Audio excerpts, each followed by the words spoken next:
मुझसे इतना क्वेश्चन पूछा जाता है कि सर जब हम इनकम टैक्स दे रहे हैं तो हम जीएसटी क्यों दें, या अगर हम जीएसटी दे रहे हैं तो हम इनकम टैक्स क्यों दें। तो दोस्तों मैं आपको यहाँ पे कोशिश कर रहा हूँ दोनों को कोरिलेट करने की, तो आपके लिए वीडियो बहुत ही ज्यादा इंपॉर्टेंट होने वाला है। वीडियो स्किप नहीं करना है, एंड तक देखना है। तो बेसिकली मैं पहले बात करता हूं दोनों के डिफरेंसेस की, जीएसटी का मतलब क्या और इनकम टैक्स का मतलब क्या है। जीएसटी जैसे इसका नाम ही क्या है, गुड्स सर्विस टैक्स, यानी कि जब भी आप इंडिया में सप्लाई करोगे गुड्स या सर्विसेज की तो उसके ऊपर कौन सा लॉ एप्लीकेबल होगा, जीएसटी लॉ, जो कि हमारा जीएसटी एक्ट 2017 कहता है। जुलाई 2017 में दोस्तों ये इंट्रोड्यूस हुआ था, जिसमें गवर्नमेंट ने बोला था वन नेशन वन टैक्स की बात की थी। इसका मतलब कि जितने भी हमारे पुराने टैक्सेस थे उन सबको हटा के, जैसे कि अगर मैं बात करूं सेंट्रल एक्साइज ड्यूटी थी हमारी, या वैट था, या सर्विस टैक्स था, तो इन सबको हटा के हमारे पास कौन सा टैक्स आ गया, एक इनडायरेक्ट टैक्स आ गया जिसका नाम क्या है, जीएसटी, जो कि किस पे लगेगा, जो भी आप गुड्स की सप्लाई करोगे, सर्विसेज की सप्लाई करोगे इंडिया में, उसके ऊपर आपको क्या देना है, गुड्स एंड सर्विस टैक्स देना है। अब मैं बात करता हूं इनकम टैक्स की, तो मेरा जो इनकम टैक्स लॉ है वो हमारा 1961 में इंट्रोड्यूस हुआ था, जो कि क्या बात करता है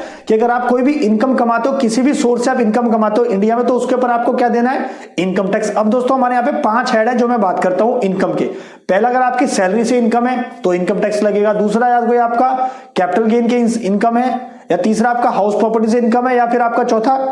बिजनेस से इनकम है, या फिर पांचवा आपका अदर सोर्स से इनकम है। तो अगर आप इन सब सोर्सेज से इनकम कमाते हो और आपकी जो टैक्सेबल इनकम है वो आपकी बेसिक एग्जम्पशन लिमिट से ज्यादा होती है, तो दोनों में दोस्तों ये डिफरेंस है कि जो जीएसटी की बात करता है वो तो आपको किसके ऊपर देना है, सप्लाई ऑफ गुड्स और सर्विसेज की बात आती है जहां पे, यानी कि जहां पे आप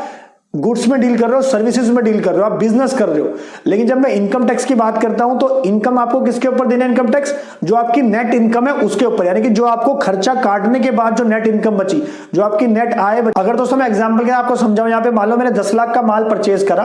और उसको 10,20,000 में बेच दिया मैंने, तो 10 लाख का मैंने माल परचेज करा, 10,20,000 में बेच दिया, तो उसके ऊपर मेरा क्या एप्लीकेबल हो, जीएसटी एप्लीकेबल हो गया। लेकिन उस 10,20,000 का बेच के मुझे नेट इनकम कितनी, मुझे मुनाफा कितना हुआ, मुझे प्रॉफिट कितना हुआ, तो उस प्रॉफिट के ऊपर आपको जो नेट प्रॉफिट आपका निकलेगा उसके ऊपर आपको क्या देना होता है, इनकम टैक्स देना होता है। यानी कि मान लो उसके अंदर आप क्या करोगे, आपके जो खर्चे हैं, भाई आपने रेंट भी पे करा, आपने इलेक्ट्रिसिटी पे करी, आपने मशीनरी का खर्चा दिया, ऑफिस के खर्चे दिए, तो जो नेट आपकी इनकम बचेगी उसके ऊपर आपको इनकम टैक्स देना है। तो दोस्तों जीएसटी के दायरे में तब कब आते हैं, जब हम गुड्स और सर्विसेज में डील करते हैं। अगर हम गुड्स और सर्विसेज में डील नहीं करते तो हम जीएसटी के दायरे में नहीं आएंगे। अगर मैं यहीं पे बात करता हूं दूसरी तरफ इनकम टैक्स की, अगर आप कोई भी इनकम कमाते हो इन सब सोर्सेज से तो आप इनकम टैक्स के दायरे में आते हो, और अगर आपकी बेसिक एग्जम्पशन लिमिट से ज्यादा है आपकी इनकम तो आपको इनकम टैक्स लगेगा। और दोस्तों इसके लिए मैंने अलग से एक वीडियो बनाई हुई है, आप इस वीडियो को हमारी रेफर कर सकते हैं, इसका जो लिंक है नीचे डिस्क्रिप्शन में भी डाल दिया, इस वीडियो को आप हमारी जरूर रेफर करें। आशा करता हूं दोस्तों वीडियो आपको पसंद आई होगी। अगर आपको इस वीडियो से कुछ भी क्वेरी है, कुछ भी सजेशंस है,